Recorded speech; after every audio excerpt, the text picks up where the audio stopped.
Hello, my name is huskedcoconut, and I will be showing you how to win Installation Anchorage. Shoot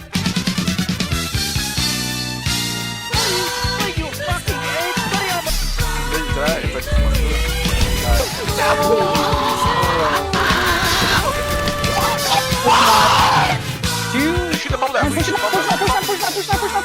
Get off turn, get off turn. Nice. Easy, Aerius Prevail. Aerius Prevail in chat. Aerius Prevail in chat. Anchorage is a 7v14 base, with 6 different classes to choose from, as well as having their own unique weapon and ability sets. With this in mind, you'll need a Grenadier and a Medic if you want to win at this base. The Grenadier's ability allows the user to deploy a bubble barrier that blocks all shots from inside and out for a set amount of damage. This ability is very useful in capping term while avoiding crossfire from the other team. The Medic also has an ability to deploy drones that can also heal their team, but less effectively. As for the Medic is the only player on the team with the minigun. Moving on to the base itself. For Phase 1, Raiders will spawn here, and Defenders will spawn here. The objective can be found in the middle of the map, which is right here.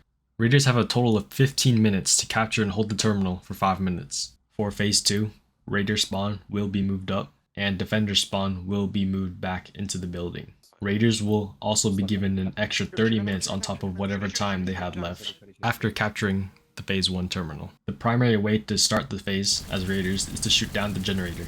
That sits just to the right of the garage as displayed here. Once the generator is down, the garage will open, and you'll need to contest the defending team holding inside the long hallway. Once your team does clear the hallway, defenders will be set up on top of the ramp, as displayed here. I'd personally recommend rallying your team first before pushing up. If your team does successfully clear the hold once you push up, you may open the gate outside with this button. The red color means it's open, and the green color means it's closed. Raiders may then capture the terminal and hold it for 10 minutes in order to win. Now onto the callouts. Every callout is displayed on the bottom right of your screen while you're in game. However, I will be going over some more unique and important ones within the base itself. Starting off with Phase 1, we have this small cliff nest called Jomungular. Over here, we call this Useful, and just in front of it, we call this rock Bocce the Rock. And both rock formations beside term are called left and right rock respectively. Moving on to Phase 2 callouts. Over here, we call this area Wide, and the ramp Wide Ramp. Inside the term itself, the vent sitting above is called Main Vent. The little bridge directly above the terminal is called Rafters. And facing towards term, this left side is called Servers. And over here past term, this area is called Narrow, and the vent Narrow Vent. Now onto the plane itself. Here on Phase 1, this spot we call Useful is very essential to winning the phase, because it offers the most shooting angles as well as clear sight of the map for callouts. And over here on Jomungular, Raiders are allowed to stack up in order to clear the defending team, but keep in mind while stacking is allowed, frogging isn't. Now with Phase 2. Starting with the ramp we call Wide, you'll want most of your team rallied up here before every major push.